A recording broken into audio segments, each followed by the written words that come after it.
भोजपुरी के power star Pawan Singh और बॉलीवुड की एक्ट्रेस सनी लियोनी का 2 दिन पहले एक गाना आया था, जिस गाने का नाम था तेरी चुनरिया। उस गाने की बात करें तो उस गाने का बजट की बात करें तो 2 से 5 करोड़ रुपए लगाकर इस गाने को पवन सिंह ने बनाया।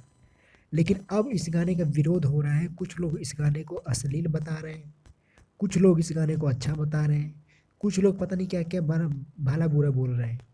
लेकिन दोस्तों, इस गाने की बात करें, इस गाने को मैंने खुद देखा तो गाने की एक्टिंग की बात करें, एक्टिंग अच्छी है। इस गाने की वॉइस की बात करें तो बहुत अच्छी आवाज़ भी इसमें पवन सिंह ने दिया है। लेकिन इस गाने की लिरिक्स की बात करें या इस गाने को जिसने लिखा है वो बिल्कुल बेहियात, बिल्कुल घटिया किस्म के इस गाने को लिखा गया है।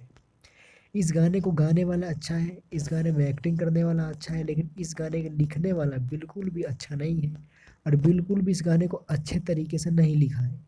लास्ट के कुछ शब्द ऐसे लिखे हैं, तेरी चोली की पता नहीं, कुछ ऐसे शब्द, तेरी चोली की डोरी खोलने वाला बात, ऐसे ऐसे कुछ शब्द इस गाने में प्रयोग किया गया है, जिसके वजह से ये गाना अश्लील करार दिया गया।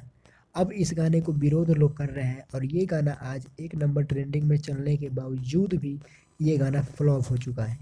मैंने इस गाने को आने से पहले मैंने बोला था कि पवन सिंह इस गाने में इतना इतना पैसा लगा रहे हैं, लेकिन ये फ्लॉप माना जाएगा।